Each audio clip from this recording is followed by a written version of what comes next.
We are the Diamond here, X or YouTube, wherever you're tuning in from. We appreciate you stopping by and spending some time with us to talk some ball today. Ethan, we're back. It's been about, I think, like 8 days since our last stream, but we're back and we got some prospect talk to get into here on Inside the Diamond on the show with the new MLB Pipeline Top 100 update, as well as the team top 30s.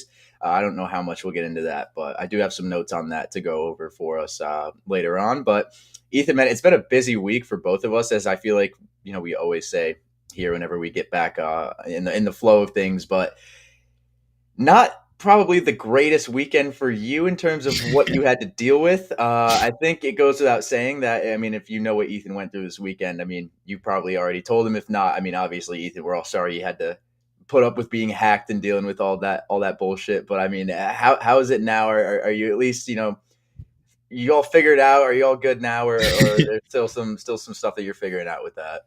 I mean, I think we should be all good. Had to change, I think, my password to every social media, my school account, my Gmail account.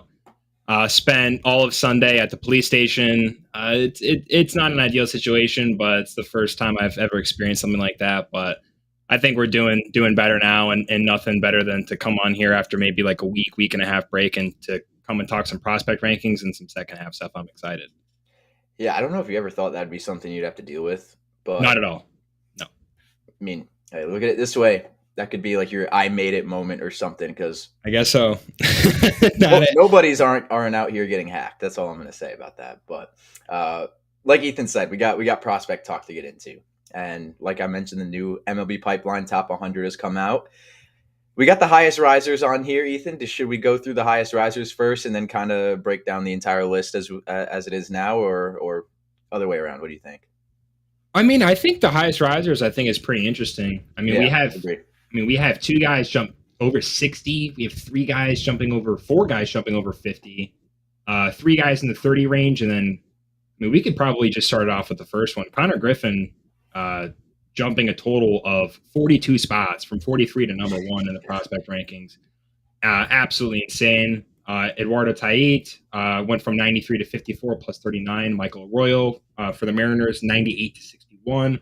Arjun Namala, 87 to 51. Briseño, 63 spots, the highest riser among the updated. Trey Savage, who Toby and I think is probably going to make his debut this year. He just got the call to AAA, which is unbelievable. He jumped up 62 spots from 88 to 26. Zaire Hope, one of our personal favorite prospects in Major League Baseball, 75 all the way to 19. Sal Stewart for the Reds, 84 to 31, 53 spots. And then Franklin Arias for the Red Sox, shortstop prospect, 76 to 24. And Jesus Mate went from 56 to number 5. Yeah, a lot of big jumps and a lot that stand out. No, number one, just Connor Griffin jumping from, what was it, the 43rd prospect in baseball to the best prospect in baseball. Ethan, you talked about it a lot, how Connor Griffin was undoubtedly to you a top 10 prospect in the game, if not one of the best prospects in the game. And it seems like everybody's kind of in a collective agreement now that he is the single best prospect in the sport. I don't think there's any disagreement there between me and you. I think the amount that, and I know you just broke down Connor Griffin on a thread, but I mean, I don't think there's any debate that he's the best prospect in baseball right now. I mean, yeah, I definitely get the Kevin McGonigal. I mean, you could probably argue Kevin McGonigal, especially from the left side, is the best pure hitting prospect.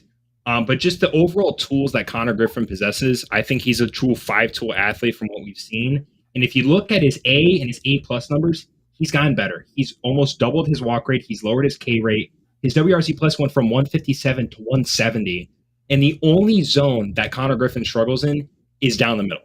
The only pitch he struggles on is a changeup. His hard hit rate is like 70+%. It makes no sense. If you are the undoubtedly, in our opinion, undoubtedly the number one prospect in baseball, and the only zone that you're going to struggle with is down the middle, which is going to be so reversible. It's insane. He's just so good. He's only 19 years old, and I mean, over his first professional season, 95 games, 16 bombs, 53 RBIs. He's the only prospect in baseball with 15 home runs and 50 stolen bases. And he's got a 163 WRC plus across two levels, ISO north of 200. He's just so good in multiple facets of the game, and I think it'd be really hard to argue that he's not the best prospect in baseball, let alone for MLB's rankings. Especially that, defensive versatility that he offers too. I mean, He does literally everything besides catch, pretty much, and pitch. But besides that, just upside, the production he's already put up, everything with Griffin just proves to me that he's the real deal. He is a star. Without a doubt. All of these big time prospect guys saying, I find it super hard not to get super excited about what we see with Connor Griffin right now. When I see that, I get really excited about a guy too. So yeah, and you could look at all the data you want on Griffin, but this is a guy you could just watch him play the game of baseball. He looks like a superstar at 19 years old already. He skipped a year of high school, was taking 11th and 12th grade classes his final year because he wanted to get higher level competition and older level competition. Everything just screams for Connor Griffin as a potential superstar. Yeah, I completely agree. He's wasted no time at all. There hasn't been a single, I guess, slump from him this season, despite jumping levels. It's going to get to the point where it's when do the Pirates have a first rounder that doesn't just fly through the system or looks, human in some way? Right. It's crazy that we're saying that about a team that has had an unbelievable amount of first rounders just look like the top of the crop in the entire game, just in general. It's nuts. I meant to ask you, and I know Prospect Savant is down, so I'm not sure if this is any info you could get, but what it was Griffin's xWOBA on middle pitches? I don't know if that was something that you'd be able to tell right now, but I could check right now, actually. Because you're saying he's struggling with pitches down the middle. I would still probably guess that it's not really that much of a struggle compared to what someone else's struggle would look like. Yeah, let me give me 2 seconds. I'm pulling it up right now. For sure. Okay, so his WOBA It's like by far the lowest too. So if you look at zones 1, 2, and 3, which is like the top quadrant of the zone, up and away, 500 WOBA, 530 on middle up, and 540 on inner half pitches. Down the middle, it's 248. It's like by far the lowest zone. Yeah, that's yeah. Yeah, the only zones he really struggles in is down the middle, low and in, and low and outside. But the down the middle thing is going to be such a reversible thing to fix, considering he's elite on the outer third pitches and up in the zone on both fastballs and hanging breaking balls. His whiff rate on four seams that we saw in low A, 11%, which is insane. He has a sub 20% whiff rate on all fastball types. And like I mentioned to you before, the only pitch he really struggled on were changeups. 77.8% hard hit rate. Like this guy is so toolsy, so insane. And I think we could probably talk about Connor Griffin for the next hour if we really wanted to. Dude, we've been live for like over 11 minutes already. And I mean, that's been the entire discussion has been Connor Griffin. He's insane. Yeah. So if you haven't seen the amount of times that we've talked about Connor Griffin, go watch old episodes where we talk about, prospects and everything. And honestly, just go to Ethan's profile and go look at the thread that he posted about Connor Griffin, because there's some amazing info there that you could probably just go there and find out everything you need to know rather than having to go sift through a bunch of footage from us. But, for our sake, go watch those either way. Where should we go to next? I think we should just talk about Josue Briseño, honestly, for how much of a jump this is. Going from just scraping around the top 100 to being a top 35, near top 30 prospect in baseball, you got to be doing something right. And Briseño has been unbelievable out of the Tigers system this year. This was a guy that I think caught a lot of people's eyes in the futures game, Ethan, because I believe he had I don't know if he let off the inning when he had a triple, but he had a very loud triple. And people knew like this guy could swing a legitimate bat. Across two teams hitting 282. He has a 955 OPS. I mean, he's showing some pop as well, Ethan. He's hitting near 20 home runs. He does have one stolen base as well, so he's not completely a little bit of a dual threat there. Yeah, but he's a great first base catcher prospect. I mean, he's in that core of guys on the Erie Seawolves with McGonigal and Max Clark. I mean, we talk about Max Clark and Kevin McGonigal so much. I mean, what are people missing from a 20-year-old like Briseño, who does not look 20, by the way? I mean, no. I mean, the fact that you touched on it, close to 20 home runs. He's hit 19 home runs in 76 games. He's walking over 15% of the time. I mean, a comp right away that we've seen just in terms of those types of numbers is Samuel Basallo, to be completely honest with you. A guy that's going to hit for a ton of power, drop some nice walk rates. Mm-hmm. And I mean, over two levels, 282, 398. A lot of that has to do with that 50% walk rate. 431 WOBA, 169 WRC plus across two levels. He's only 20 years old in AA, which doesn't sound super young, but there's a lot of 23, 24-year-olds in AAA that are still, top prospects. So, Briseño's unbelievable, smooth left-handed swing, and like I said, in terms of the power production and like the elite walk rate with a sub 20% K rate, it's like Samuel Basallo in terms of that stat line scouting, with kind of the positions that he plays, his age, and his swing from the left-hand side. Yeah, also projected to be primarily a first baseman, probably at the big league level. I don't think he was ever really a highly praised defensive catcher. I think it was mainly just the pop in the tank and the smooth swing that he already has. Word on the street about his defense is it's kind of just coming along. But he had an injury, I guess, that kind of just puts sticking behind home plate long term in the question. So really just amazing prospect there who's finally receiving a lot of praise that he deserves. Another guy who's receiving a lot of praise that he deserves is a guy that Ethan already touched on here a little bit. Is that a Jays shirt you got on? Little Jays shirt. I mean, do we want to talk about him? We can. I know we kind of touched on him already, so if you're cool skipping over it, I'll skip over it, but I feel like we kind of need to say at least something about it. I mean, he got the call to AAA, I believe, right? Yeah. I'm pretty sure just recently. Mm-hmm. So Trey Savage was pitching in college baseball at ECU in 2024. He has gone through A-ball, high A, double A, and just got promoted to AAA. That's 4 levels. If you want to kind of include college a little bit too, the college experience, there's a legitimate chance this guy pitches here at the MLB level. He is disgusting. He hasn't shown any signs of slowing down. His K rate in high A, 17. 17 batters per nine, double A, 13, approaching 14. You can go and look at the 4.5 ERA. I'm throwing that right out the window. 2.56 FIP, 2.x1 or 2.81 xFIP. The stuff is completely there. It grades as some of the best in all of baseball. And I think there's still a couple people that are like, other than probably Bubba Chandler, this is probably the best right-handed pitching prospect other than Bubba Chandler. He is unbelievable. Yeah, I completely agree with that. And I love seeing you Savage get all of this praise and all of this love because obviously being an ECU Pirate, I got to see him come down to Boca last year and play the FAU Owls there.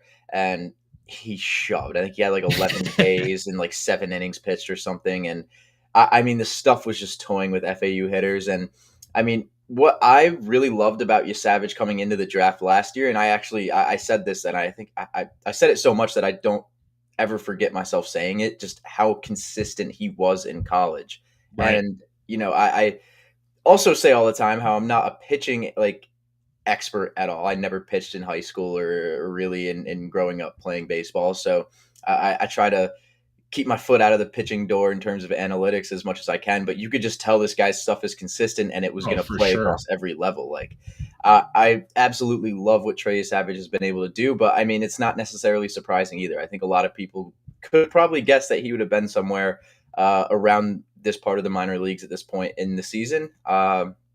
He's just completely lived up to the hype. And the Blue Jays, man, honestly got a steal late in that first round. Oh, dude. I mean, I love that you pointed out about the college thing and that you got to see him. That's fantastic in its own right. But I mean, the stats back it up, Toby.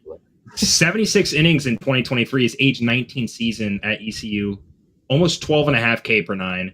His age 20 season approaching 14 with a 2.03 ERA in 93 in the third innings. He has not struggled really at any level he's played at. Like I said, you could look at the 4.5 ERA in his 18-year-old season, his freshman year at ECU, or the 2025 season in Double A. But if you go and look at the FIP, if you go and look at the stuff, it's some of the best. His K rate is absorbently high. He's just uber talented, and he has a deep mix to work with. Yeah, uber talented. I love that phrase. I think that this is going to be one of the most consistent workhorse pitchers. I'm not saying he's going to be as dominant as Zach Wheeler, but I'm saying in terms of a guy who puts up, you know what? Maybe more of like a David Peterson consistency type of guy is what Savage is going to put up. I think that might be a little more fair than comparing him to a guy like Zach Wheeler, but I don't really know considering the dominance that we've seen from Trey Savage in the minor leagues. So time will tell what we get from him. Like Ethan said earlier in the pod, he will probably be making his debut pretty soon. Can imagine he would want to be used in the postseason by the Blue Jays quite a bit. So we'll see what happens with that. Now a guy that is finally getting the praise he deserves by the sports most major outlet. Zaire Hope has kind of been regarded as a top 20 prospect by a lot of major outlets this season. Ethan, MLB Pipeline finally agrees. I mean, do you have any disagreements about this? Because he took a massive jump, 56 spots from 75 to 19. No, I mean, I've spoken to one of his coaches at the AFL last year. This guy is just one of the most toolsiest athletes. The speed isn't going to show as much in the field as it will in the bases. That's something that's obviously going to come as he develops. But in 99 games at high A this year, 12 home runs, 64 RBIs, stealing 19 bases. This is going to be probably a walking 2020 player at the MLB level. K rate's still kind of high. It's about 3% higher than we saw in A-ball last year. 183 ISO, 386 OBP, 140 WRC plus. Just crazy pop for his frame too. Like 5'10", 193. You don't really expect that from Hope. But if you go and look at the swing, this guy had, I think it was like a 480-foot home run in the fall league last year. This guy is just absolutely insane. And I mean, on the list that we saw? Yeah, I mean, he's the third highest riser, 56 spots from 75 to 19. I'm glad the outlets are agreeing on this because I think for a lot of people, I mean, to your point, had him probably like a top 25 to top 20 prospect in baseball. Yeah, I mean, his whole career through the pros, he's just been consistently very good at the plate. And then you combine that with the fact that he has a 60 grade arm and a plus glove as well in the outfield. we don't really see the Dodgers go to their prospects too much for everyday roles in their lineup, and I think this is the next one that we will see. Um, I know that there are guys who are helping out the team currently, but I think that obviously 19th ranked Zaire Hope is going to have a higher upside for a future with them. Still only 20 years old. He's going to be turning 21 in January of next year. So he'll be in his age 21st season all of 2026. And I imagine he'll be probably spending that entire season in Double A.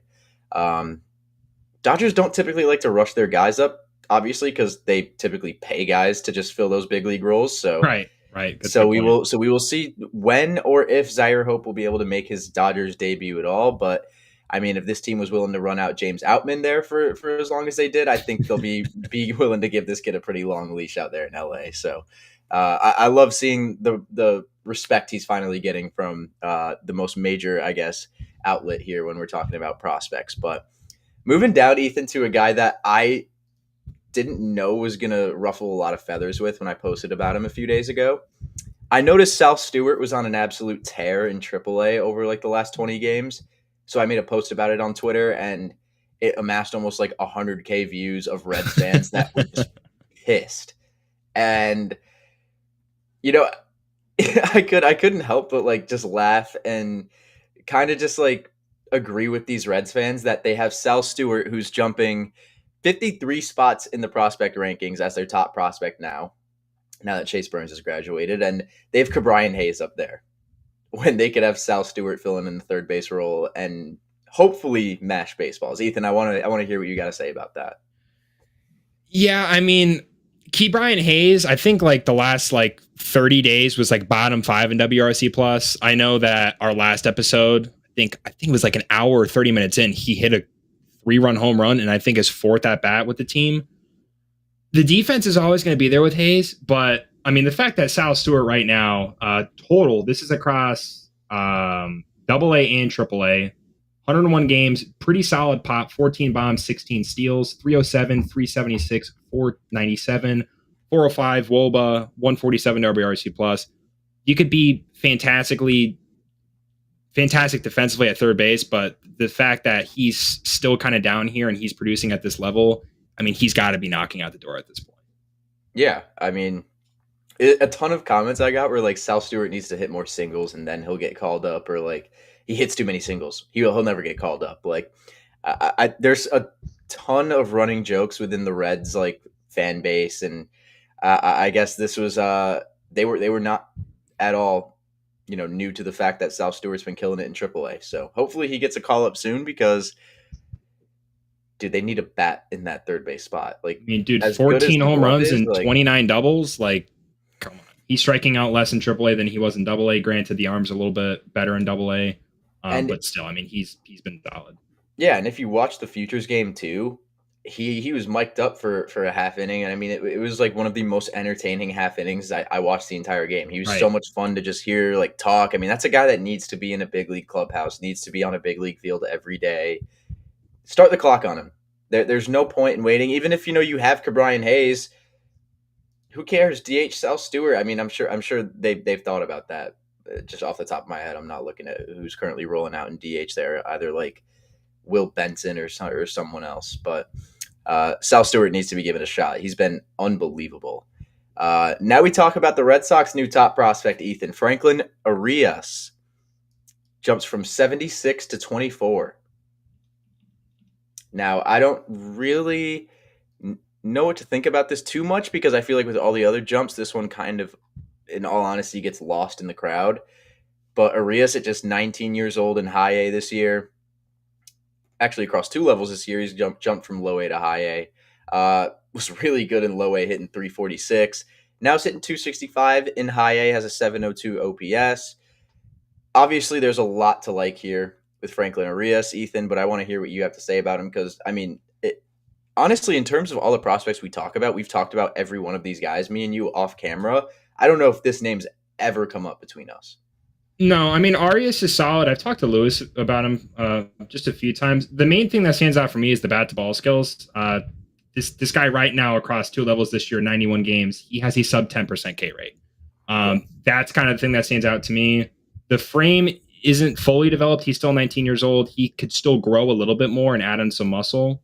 But he's not going to turn 20 for another like 3.5 months still. So this is still going to be his full age 19 season.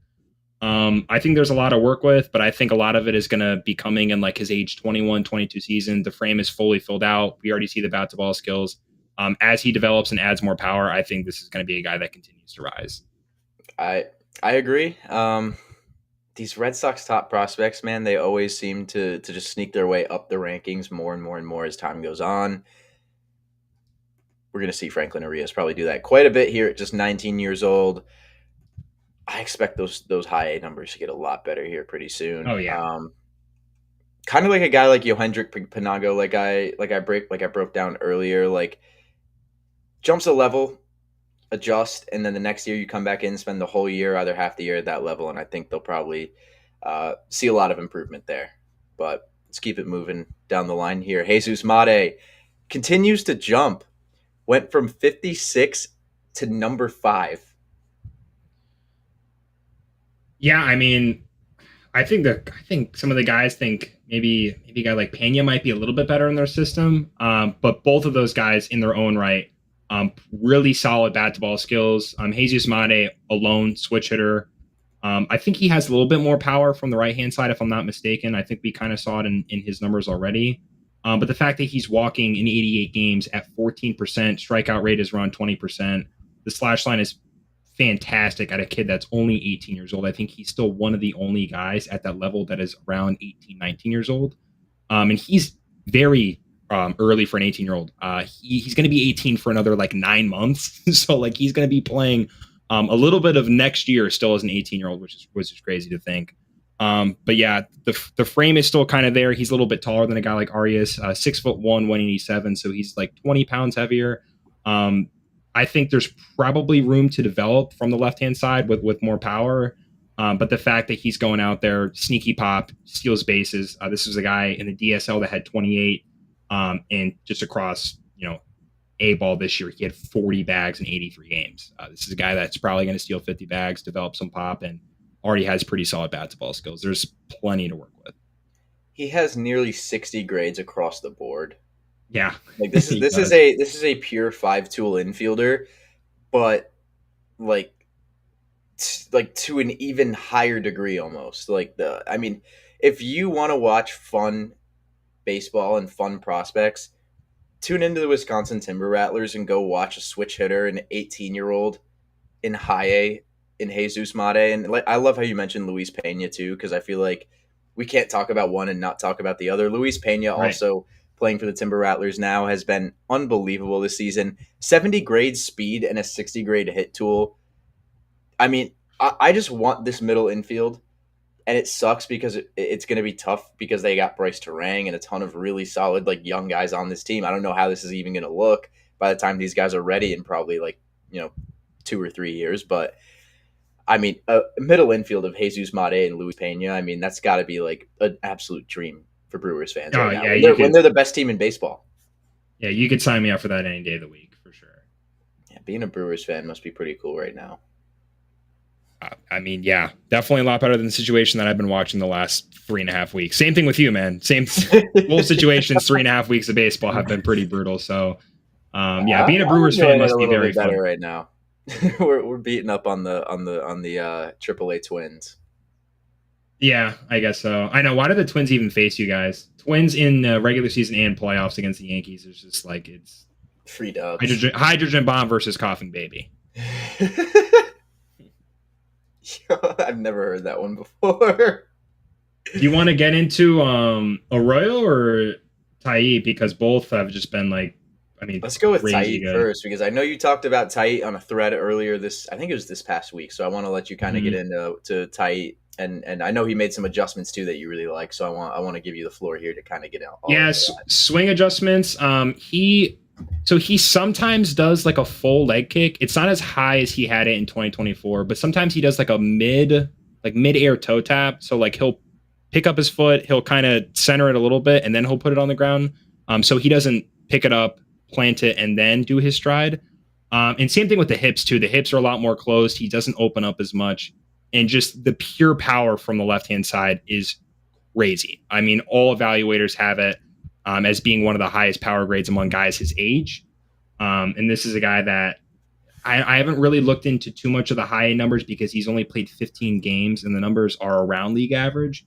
But he was leading in the Florida State League in home runs, and I think, home runs and doubles at the time, and was just like dominating.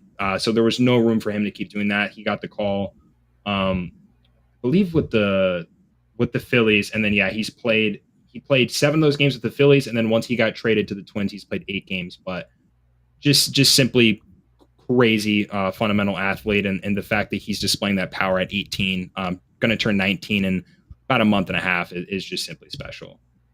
Yeah. You honestly put me onto a lot of new stuff that I didn't know about Eduardo Tait. I love the return that they got in that. What was that trade that they got? It was Johan Duran, right? Yep. That they got Tait for. I almost said Harrison Bader. Wow, that might have been a huge overpay if it was Harrison Bader. Nah, I don't think so, honestly. Not for what you're getting with a guy like Harrison Bader, but I mean, instantly the Twins' number 2 prospect behind Walker Jenkins. Really great power behind the plate. Honestly, an arm that's just as good. There's a lot to like here for the Twins, who honestly just needed like the depth at the catching position. Like, oh yeah, really I mean JT badly. kind of like on his way out a little bit, so yeah, I definitely agree with that. And I mean, I don't know how much Ryan Jeffers has been behind the plate, if at all, for them, but he's been good lately. But I mean, I wouldn't have any faith in that being a long-term option at all. Yeah, what is it? I think it's Jeffers and Vasquez right now. Yeah. And I know Vasquez was like kind of wanting to go back to the Red Sox. Like he's great defensively, but there's like almost zero bat too. Yeah. But yeah, no, I think it sets them up for a solid future. And I mean the Twins in general, they get McAble, they get a guy in Tait, they get a guy like Tosh Bradley, they get rid of Carlos Correa. There's like a whole new core that the Twins are going to try and build around for their next coming window. And for I guess like the just casual baseball fan that doesn't know, like the Twins aren't gonna be like ridiculously bad. I don't think they're not gonna be like White Sox bad or Rockies bad. Like they have a really solid core right now in Double-A that's probably going to debut next year at some point. You mentioned Mick Abel and obviously Tait already, but I briefly talked about Walker Jenkins when referencing how Tait was their second best prospect, and who's been on fire by the way too. Jenkins looks really good recently. He's looking really good, and Luke Keaskel as well. I believe that's how you say his last name. I always say it wrong, but he's honestly just came back from injury, has done some really good things for the Twins since doing that. Erod, I mean, how many times do we have to bring up Erod? Like he has to make an impact at some point. Just don't get hurt, dude. Please. Yeah, seriously. And then a couple really good infielders in Kalen Culpepper, who was their first round draft pick last year out of college, and then another college shortstop in Merrick Houston, who has not really wasted any time down in Single A Fort Myers, which Ethan, you should honestly try and get out to a what is it, Mighty Muscles game and see Merrick Houston and them play. Yeah, I should have went and saw Griffin play. Florentino, I think I can still go watch play, but yeah, I need to start going to some of the Mighty Muscle games and some of the stuff in Bradenton for the Pirates. But honestly, yeah, I need to get out maybe, and I don't know how much longer Houston's going to be in Single A. So I think I might have to honestly make a trip out west here. Yeah, I think he had a home run the other day, to be honest. Dude, he's been raking. Like he had a 6-game hit streak going when I checked over the weekend. Mm-hmm. I'm not sure. You know what? I can actually check that right now. What are his? He's hitting 370 right now. Yeah, not bad. Like I know it's only been 6 games. Yeah, he's only played 6 games. He's had a hit in every single one of them. Yeah. So they gave him a week in the minors, and then I believe he went up to Target Field this past weekend, and throughout the first pitch was in the booth with the broadcast and everything. I mean, dude, I love what the Twins are building. I hope it pans out. That's all. Bottom line is we started talking. Yeah, I mean, I just think it's just a new kind of age of Twins baseball, and I think they sold a lot more, I think, than everyone expected. Correa, Jax, Duran, Bader. I mean, it's like they almost didn't even have a team on the roster the next day. But yeah, hopefully it kind of works out for them because there's been a couple of funky seasons in Minnesota. A lot of funky seasons in Minnesota. I mean, did you think they were going to be really good this year? Or just good, period? The Twins are a team that I will never believe in until they win a playoff game. It's been like, I think, 20 years. It's either a playoff win or a playoff series win. I believe Series it win, still I'd might be a. imagine, probably, because I think. No, I don't want to say what I think. I think they got swept by the Blue Jays. They got swept by you guys. Mm-hmm. Yeah, it's. I know it's at least a series win. It's been that long for them. So hopefully this is a team that kind of gets going, because if Royce Lewis stays healthy, Byron Buxton, you have a guy like Taitt, you have a formidable guy in Taj Bradley that they'll develop and hopefully kind of tweak from the Rays. They definitely have some positive outlook. Dude, they've got a lot of interesting tools. Yep. I'll agree with you when you say positive outlook, but stay a little more neutral and say just interesting, cool tools to work with. Yeah, I'm not going to get my hopes up. I'm not getting my hopes up with the Twins yet. Now, Ethan, if my numbers are right, which I'm pretty sure they are because nobody told me they were wrong last night, the Mariners with this update now have 9 prospects in the top 100, 8 or 9, and I'm pretty sure it's 9. Are you double checking? I thought you were double checking. I mean, no, that's insane. They managed to make it through the deadline and not lose a single top 100 guy, and they added one in Cade Anderson. So they've got now 9 players in the top 100. Michael Arroyo, the guy that we're talking about here, steps in, ranked the 98th best prospect in the top 100. He's no longer scraping at the bottom of that list because he is now a near top 50 prospect at number 61. Ethan, we talked so much about these prospects. We've talked about guys like Harry Ford and guys like Cole Young and Cole Emerson. But, I mean, Michael Arroyo doesn't really get his flowers too much. I know Lewis really loves Michael Arroyo. So, I mean, what is there to see here given his super high rise? Yeah, I mean, I just think it's the power output. I mean, this is a guy that in 2024, 60 games had 12 bombs. He kind of upped it this year with 15 in high A, the same level. Increased his walk rate, decreased the K rate, just hitting a better across the board. WRC plus went from 150 to 153. Kind of a small sample in Double A so far, 35 games, but still a 135 WRC plus. I know Katie and Lewis absolutely love Michael Arroyo, and I think to your point too, like Harry Ford, Cole Emerson, Cole Young. There's so many guys that kind of get just they overlook him almost.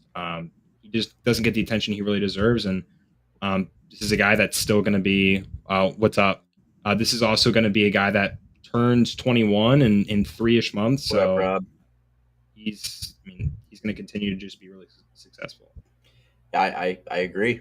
I love how you mentioned just all the other prospects that they have too, because as you were talking, I pulled up their top 30 just to try and make sure that, and they do have 9 top 100 prospects, which is 9. Yeah. Holy shit. Unless for some reason a guy like Johnny Formello or Ryan Sloan isn't in the top 100, which I'm going to double check right now. Could you imagine in your org, you have 10% of the top 100 on that specific ranking? Damn near not having to imagine it. And their 10th best prospect is Luke Stevenson. He was one of the best catchers in college baseball this year. They've got guys like Corbin Dickerson, who's one of the best bats in the Big Ten. That's their number 17th prospect. Ty Pete is their number 12. There are a lot of notable names here outside of the top 9 guys in this system. And those 9 guys are in the top 100, which is not normal at all. No. But last high riser we got to talk about before we look at the entire list as a whole. But Ethan, Arjun Nimmala has been kind of quietly one of the best infield prospects in baseball this year. I know he hasn't necessarily gone under the radar, but I feel like playing your minor league baseball in Vancouver, you're not really getting thrown and thrusted into the spotlight too much. And Arjun Nimmala, man, proved to be a very risky pick during that draft. And I mean, he's showing like he might be paying off right now. He was really hot to start the year, has since regressed. He's now hitting 226, 716 OPS. So do you think this is a guy that deserved to rise from 87 to 51, or do you think they maybe should have been more conservative with that? I think the tools are there and the frame is there. I understand the production hasn't been good, but something that we love talking about on the show, he has played more games, so the walk rate's gonna be a little bit higher if the plate approach is a little bit better, which it has to an extent. The walk rate went from 8.3% at the same level, or actually, actually with a level jump, 8.3% to 10.6. The K rate dropped almost, I think, a little bit over 10%. That is massive. Yeah. And even when you look at the batting average, and I mean, yeah, the WRC plus is down, the OBP's a little bit higher because of the walk rate. He's just not slugging as much. It's not like it's totally evaporated. He still has 13 home runs in 99 games. But yeah, I think a lot of Blue Jays fans were kind of polarized when they drafted him. But I think what we've seen a little bit this year from the hot start, he's cooled off, and what we saw last year in A ball, I think there's a lot of promise with him. Absolutely. I agree with that. And I really like how you started that off by saying the tools are all there, because I don't think anybody disagrees with that. No.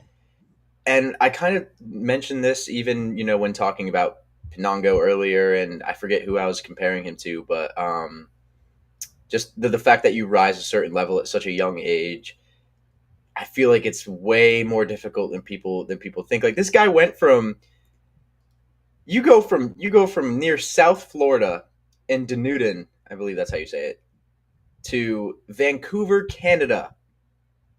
You're going. I don't think you could make a further change in job I don't know. relocation.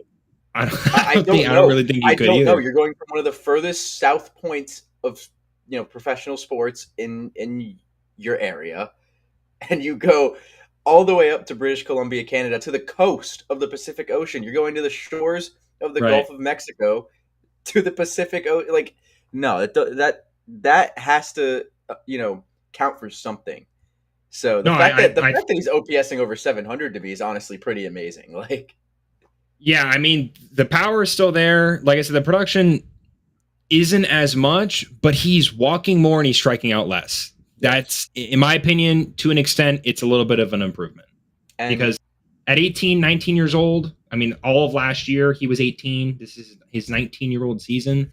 That's kind of what you want to see in terms of development for a guy like that. Is his plate discipline getting a little bit better? Sure, the power is still there. It's not as much as last year. But is the plate discipline improving? To an extent, it has a little bit. And I feel like, that's by far what people should be worrying about, especially with the fact that this is a 19-year-old kid who's 6'1", 170. Like I said, only in high A, he's probably going to fill out a lot more physically. Oh, 100%. Which will only come with just more confidence at the plate for him as he matures, and as he just continues to kind of just cement himself in high A ball a little bit more. I really don't think people understand how big of an adjustment that is to go from playing baseball in Dunedin, Florida, to going to Vancouver, British Columbia, Canada. Right. That is, I mean, 100%. Unbelievable. 100%. I mean, like, and like, I don't know where Namal is from. I totally forget, but guarantee you it's nowhere close to Vancouver. Even if it's in Seattle, Washington, that's not even like that's close, but like still, like, whole. No, country. I mean, I mean, especially when he got drafted, he was what, 17? Yeah. And then he goes over that. Yeah, 100%. I mean, this kid, I mean, for most people there's some 18-year-olds still in high school. So the fact that he was drafted at 17, and the fact that he goes over there, plays a full, like, kind of complex league at 17, just, I mean, a few games. And I mean, he was walking 35% of the time, which is ridiculous. And then all of last year, he was still 18, and this is 19-year-old season. Like we've highlighted, the production hasn't been as good, but there's plate discipline stuff that's very encouraging for him. I agree. And I mean, I wasn't necessarily too high on him a couple of years ago, because a lot of people told me how risky of a pick taking a guy like Namala was there. But I mean, the more time goes on, the more that I really like it, and the more that I really like, just the way that Blue Jays tend to develop shortstops. So, right. Which makes me excited for the JoJo Parker pick as well. Which now we get to talk. Which now we kind of get to talk about, not the pick, but we get to talk about these 2025 draft guys and the fact that they entered the MLB Pipeline Top 100. We're gonna kind of go down the list here a little bit, Ethan, and we're gonna talk about it. Talk about what guys we like, what guys we didn't like, and if you want me to stop and you want me to if you want someone to go over, I mean, just let me know. But I'm gonna start off at least in the top 10. Not a lot of surprises, at least for me in the top 10. I'm just very thankful that Max Clark is finally regarded as a top 10 prospect in baseball. Now, number 9 in the game. Ethan, Do you feel like he deserves higher? Because I feel like he kind of might. I think so. I think so Um, as well. what's up, Ian? Yeah, I think Clark, just in terms of the tools, we highlighted, I think it was 4 or 5 shows ago, the adjustment he's made on breaking balls this year in terms of the data that we've looked at. My biggest thing, JJ Weatherholt is finally a fucking top 10 prospect, bro. The Yeah, it was about fact time.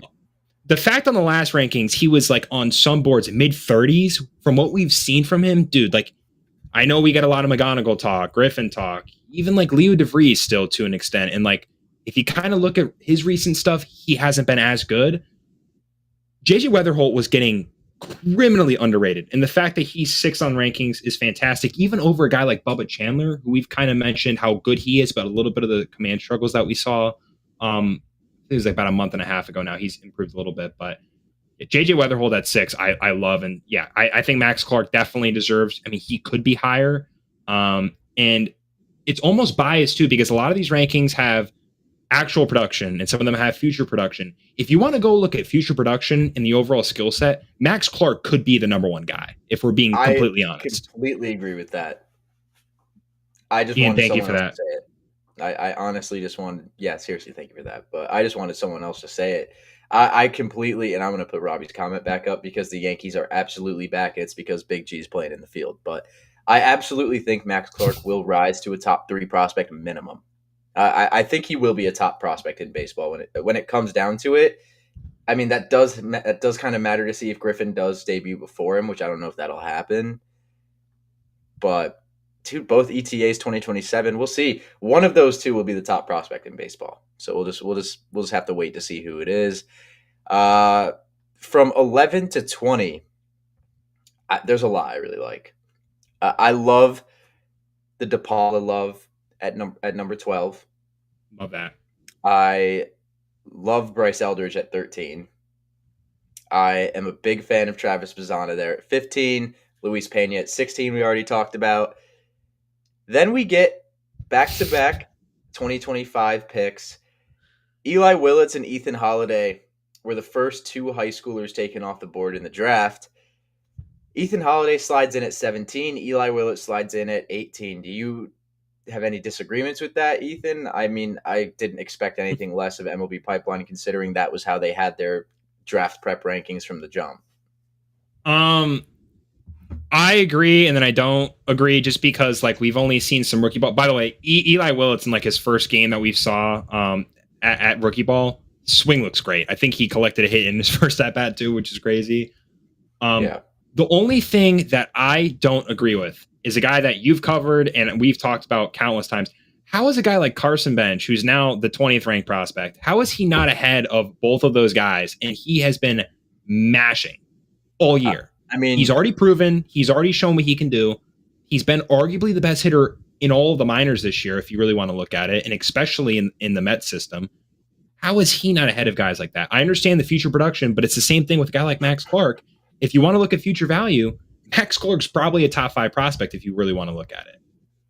yeah, and I know that like you can't take stats with you, so like that's not like how you rank prospects. But I'm not gonna lie, I'm putting Carson Bench here at 11. Like that's where I see him falling. That's where I have would. him.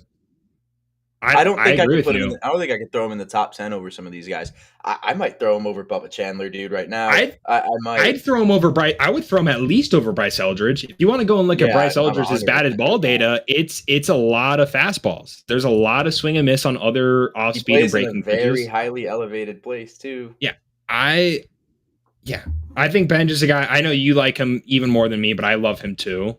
I would probably put him a little bit higher than some of these guys, to be completely honest. Yeah, and it sucks because I feel like he might not live long enough in the minor leagues to see himself go much higher in this list.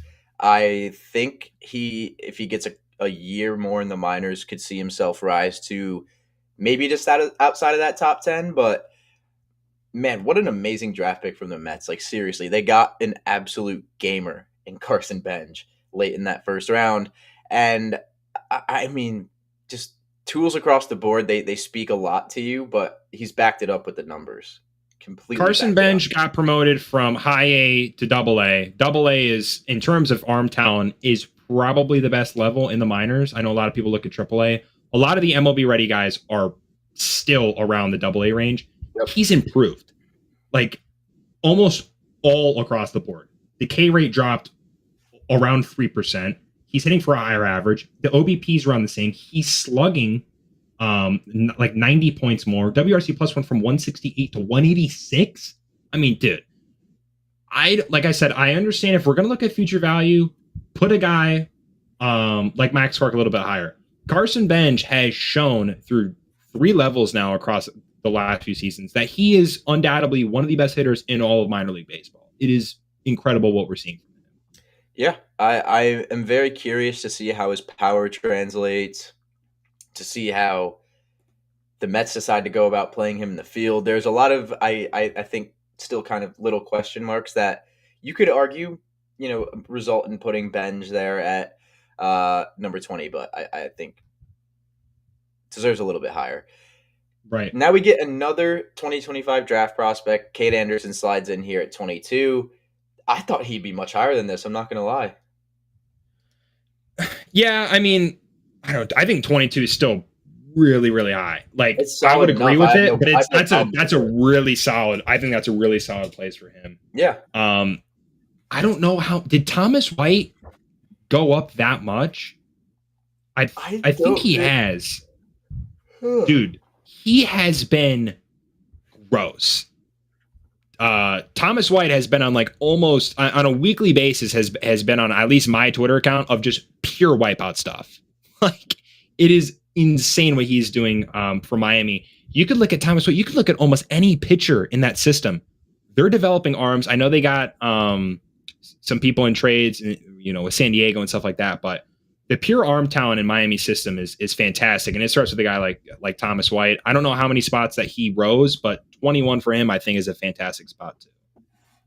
Yeah, I mean, if you saw what he did at the Futures game and then you saw some of the outings he's had recently, you could probably tell yourself he was going to get brought up pretty far into this list. But moving down, George Lombard at 25, I love. Seth Hernandez now at 27. I really like the spot for him as well. Another guy I thought, honestly, was probably going to be a bit higher. But, I mean, seeing the names we have at the top of the list, I'm not necessarily surprised. And I'm really happy that he's a top 30 prospect. That's all I'll say. It's deserved. If we're talking about just straight upside and possible ceiling, he will be much higher than this as soon as he starts playing pro ball.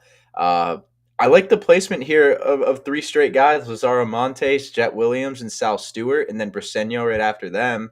Braden Montgomery rounds out a great handful of prospects in a row. I mean, just this 29 from 29 to honestly 44, 46, even 47. This list is way too stacked, Ethan. I can't even pick a guy to talk about here. Liam Doyle at 34. I like Liam Doyle at 34. I don't know if there's really anything I strongly disagree with. Briseño, I think, should be higher than 32. I completely agree, but I don't necessarily know where I'd put him. I mean, I'd probably put him higher than Peyton Toll. I mean, if we're gonna go on the spot, I mean, Lombard's a beast. I think he's probably ahead of Arias, if we're being completely honest. I'm going to save my Jordan Lawler spear for another day. I think he'll be fine at the MLB level to an extent. This guy still, after multiple stints, still does not have an extra base hit at the MLB level. He dropped a lot, but at the same time, Briseño's been fantastic. There are some evaluators in boards that, in terms of future value, they already have him as a top 10 prospect. I don't understand how this guy is still I mean, he rose a lot, granted, but I think he's higher than 32. Yeah, I think we will see him rise more as well. Jamie Arnold at 36, just a couple slots below Doyle. The fact that the A's got the 11th pick as the 36th overall prospect in baseball. Not bad. How fair is that? I mean, if you don't like the MLB draft, that alone should be why you like the MLB draft. But got to give a shout out to Noah Schultz, who still is a top 40 prospect as he continues to just climb up these leaderboards, and I mean, we can't wait to see him make his inevitable big league debut. And I mean, he's been Sure. a supporter of both of us for a pretty long time now, so the whole family. So got to give him a shout out there. Iva Arquette, 39. I'm pissed, Ethan, because I thought I'd be able to get a few games of him in Jupiter to go see. Nope, we'll assign you straight to high A, and you know what? To be honest, though, Fair enough. I mean, he's an absolute beast, like we've already talked about. I mean, do you think that's a fair placement there at number 39? I think so. But then if you look at guys a little bit below him, like that's why it's like so hard with these because they mix the future and then they don't mix the future. Right. Harry Ford has been pretty solid in AA and AAA in his career. You can maybe slide him above him, but I mean, in terms of future value, 6'5" shortstop, 220 plus pounds. He's probably still going to fill out that frame, which is crazy to even think about. I agree with him at 39. I do. Dude, if he fills that frame more, Jesus. yeah, we were gonna have some issues for other teams. I like JoJo Parker at 41. I'm not sure I'd necessarily go that high on him. I don't have an issue with it though, so I'm totally fine with that. Another Blue Jays prospect I really really like. Jonah Tong at 44. We got a lot of hate from a guy named Jason Saunders for not saying that he was a top 50 prospect their last update around. Now he is, Ethan. What do you think about that? I mean, we said it a little bit earlier about some of the right-handed pitching prospects. Jonah Tong is just simply unbelievable. I think it's the highest K rate in AA, and I think it's the most strikeouts in all of MILB. I mean, I know the call was just made for a lot of the Mets prospects at AAA. He's like ready. If we're being completely real, McLean and Jonah Tong, I think, are already MLB ready. Yeah, this stuff is disgusting. Mm-hmm. I agree, and I think a lot of Mets fans would agree with you as well. I really wish I was home in Syracuse to go see them play. Unfortunately, I'm stuck down here where they don't have any good minor leaguers assigned. I'm just kidding. I just don't get up to enough of those games. Aiden Miller, Blake Mitchell, Christian Moore, they round out the top 50. Carson Williams as well there at 47. Love to see that. Eduardo Tai at 54. Eduardo Quintero. You will see him a lot higher than 55 here. So good. And he should be higher than 55 right now. I don't know why he isn't.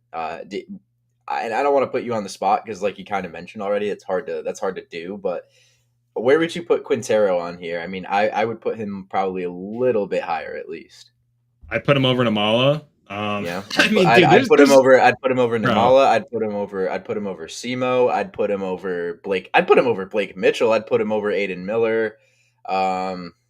Quintero is insane, and he's still 19. I think he was I don't know off the top of my head. I know a couple of people have used my tweet for it, but he was like the only minor league player across all levels with like, I think it was 10 plus home runs, 300 average, some steals, and some walk rate. Only player. Too, I think, right?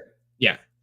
And he's 19 years old. I agree. I would have him over the guys that you said. And I mean, I think even a guy like Namala at this rate, like I know the production hasn't been as good for him this year and the plate discipline's been a little bit better. So you can kind of see that, but Quintero is insane. He should be undoubtedly a top 50 prospect. I'm telling you, dude, if Quintero didn't receive that promotion to high A and isn't like hitting 233 with a 708 OPS right now in high A and just stayed mashing at single A, I think we would see him as a top 40 to top 35 prospect. Oh, without a doubt. So without a doubt. I don't really love that spot for him. A few Guardians prospects, Charlie Condon at 60. I think that's really low.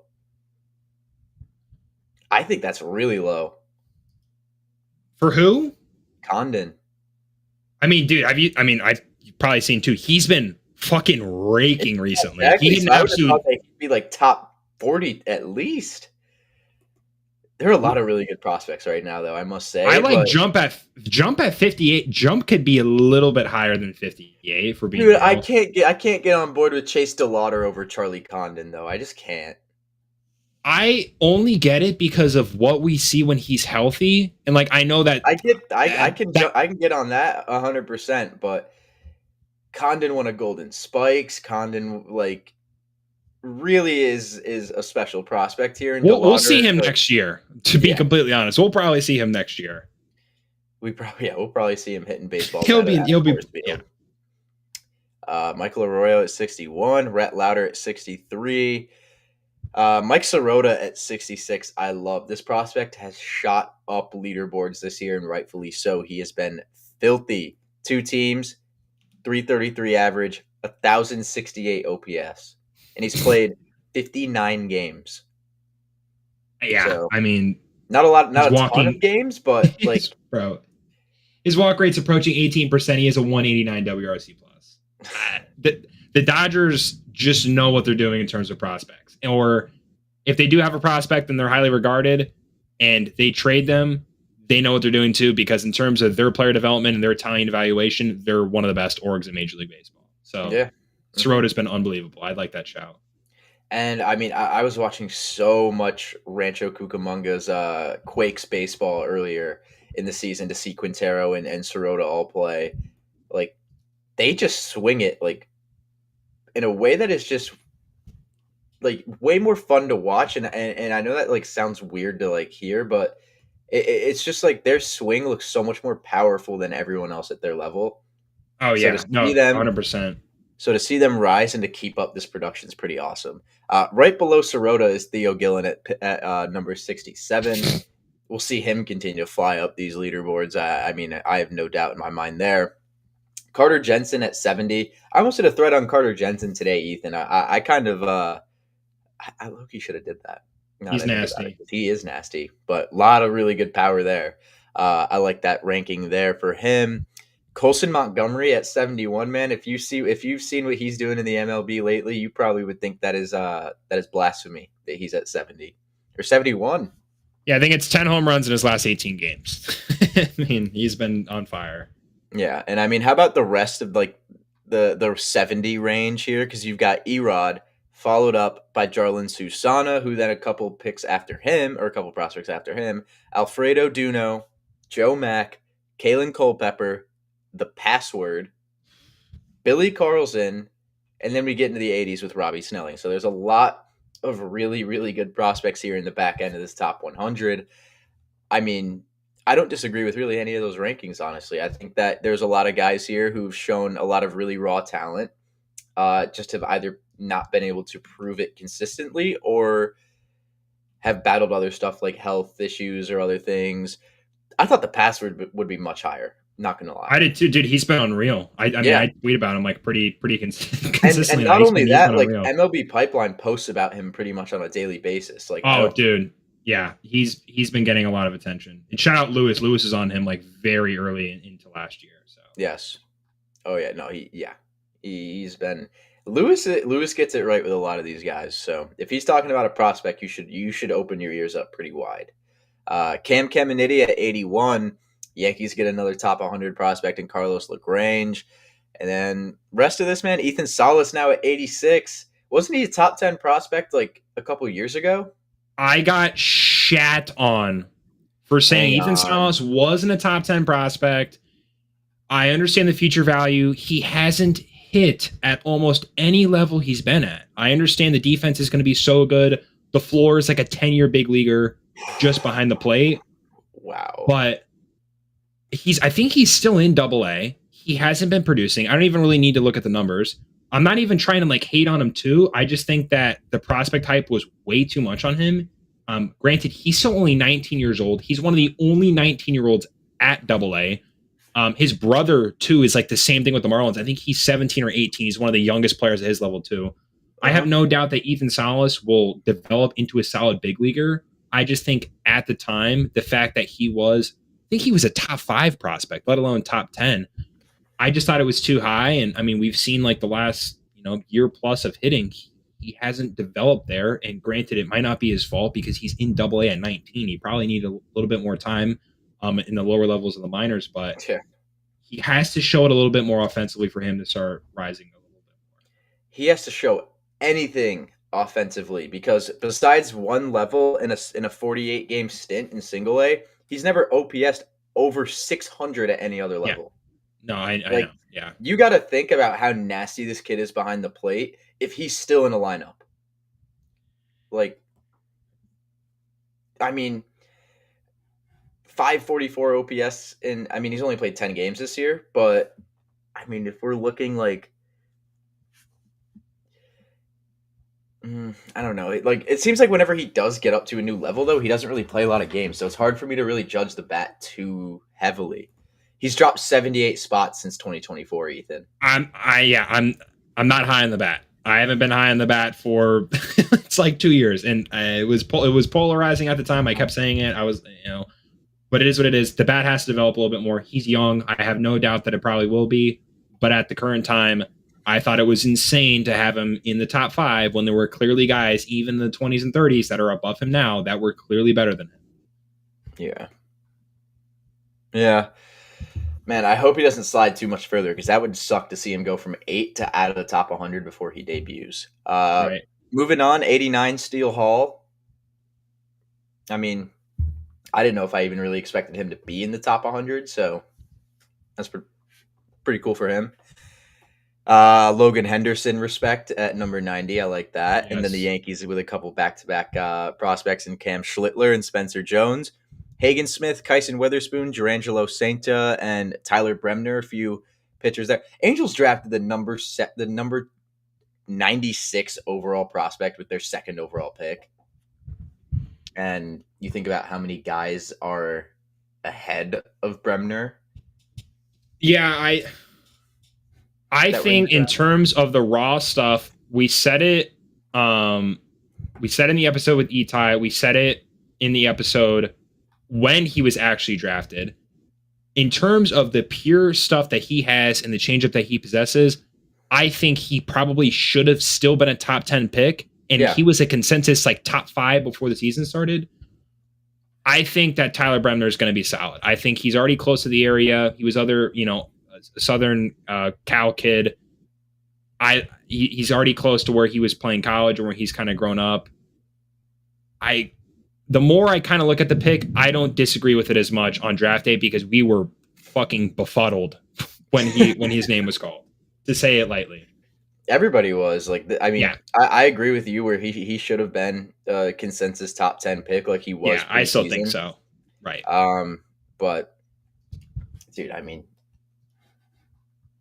second overall was still a really surprising get. Like, oh yeah, it was high. I'll never have the Angels go best player available ever again. It'll be biggest college bargain, I guess, for them. Rounding out the top 100, Felnin Celestin from the Mariners at 97, Bryce Matthews at 98, Rainiel Rodriguez getting some love on the Cardinals at 99, and then your guy Cam Collier there rounding out the top 100. I guess just, since you kind of are our Cam Collier guy, how do you feel about him just rounding out the top 100 there, scraping by here? Awesome guy, just needs to stay healthy. I think everything is completely there. Just stay healthy. I think I love Cam Collier. Yeah, I loved watching him all of last year. I completely agree, man. I'd hope everybody agrees with that. Just stay healthy because we've seen. I think he was pretty sure he was playing college baseball at 17 years old. Like, kid's a freak. He just needs to stay healthy. He's pretty damn good, man. He's pretty damn good. Other notes from these new rankings before we send it out for the night. 12 first rounders from the 2025 draft class have entered the MLB Top 100. Believe only two of them are actually teams' top prospects now in Eli Willits and Ethan Holiday. There are multiple number 2s in certain systems, however. Jamie Arnold, Ike Irish, Tyler Bremner, Iva Arquette, Cruz Schoolcraft, Kid Anderson, Liam Doyle, Gavin Feehan, which I was really surprised to see him as Texas's number 2. But I absolutely love that. And then JoJo Parker as well for the Blue Jays. The lowest ranked first rounders in their respective team top 30s, Dax Kilby, Merrick Houston, Jace Laviolette, all ranked 8th. Mitch Voigt, Jordan Yost, both ranked 9th. And then Zach Root, 14th. Bunch of other notable 2nd, 3rd, 4th, and 5th rounders that entered their team top 30s, but I'm not about to make Ethan sit here and just listen to me rifle those info out for you guys because I have a thread of all of that where you can go check it out on my account. So you can go and look at that and you'll see all the notable guys here. But one more note on the draft before we send it off for the night. The teams with the most 2025 draft picks in their top 30. We talked about how the Mariners have 9 guys in the top 100, Ethan. This draft gave the Angels 8 guys in their top 30. That's good. Solid. That's fantastic. Orioles, unsurprisingly. Actually, I want to ask you, how many do you think the Orioles now have after their draft? In the top 30? Yeah. Shit. I mean, they had probably 8 or 9, I would say at least. They had 7. Yeah, I mean, so they were right around there. They had a fantastic draft. They were right around there. Tigers at 7 as well. Cubs at 6. Guardians at 6. Rockies at 6, which is pretty cool. Twins at 6 as well, which is huge. And then the Blue Jays also at 6. So if you're an AL East fan like me or Ethan, Blue Jays aren't going anywhere for a long time. Nope. So get used to it. Man, other than the fact that Caden Bodine and Vahiwa Loy just got their first pro hits not too long ago, Ethan, I've got literally nothing else for us. I mean, I know we kind of wanted to maybe go through some second half standouts that we didn't cover the first time, but if you want to do that tomorrow, God, we went through so many. Yeah, we went through so many. I think we should just leave it at the prospect stuff today, man. I will say one thing, and I don't care. I'll die on this hill. Be the last thing I talk about, and we'll wrap it up. For all the Carson Williams haters in my comment sections, in DMs, and all that shit, I encourage you to please, for the love of God, look at stolen away splits. They are so drastically different. It's not even funny, and it's not even just the Durham Bulls. It's him. He has the highest K rate at home. It's like 10 or 11% better on the road. The OPS is top 20 on the road. It's the second or third worst at home. I understand he's been falling in rankings, and I understand the concerns, but at the same time, if you go and look at his splits, I think it's a little bit more encouraging than all the hate that he's currently getting right now. Yeah, I didn't know he was getting that much hate. Every time I post about him, it's something. It's crazy to me that prospects get hate in general. Like, these are literally just kids. 3 straight seasons with 2020, and he has arguably the best glove in all of MLB. And like I said, the splits, I think, make it even more encouraging. Yeah. I mean, I've never disliked Carson Williams, so I don't like hearing that people did in general. But that's all we got for you guys today on Inside the Diamond. To the over 500 people tuning in, we appreciate you stopping by and listening to us talk about some prospects. I've never had this many people tune in to listen to us talk about some prospects, so unless it was the draft, but that was kind of an outlier situation. So appreciate everybody stopping by and spending some time with us tonight. If you're watching the replay, we appreciate you as well. We'll be back, I think, tomorrow, right, Ethan? I know we've said that on multiple occasions and haven't been able to do it, but I don't think there's a reason why we shouldn't be live tomorrow. Yeah, I think you can. I think you could definitely expect a live tomorrow. Yeah. Did they just update the farm system rankings? They did, yeah.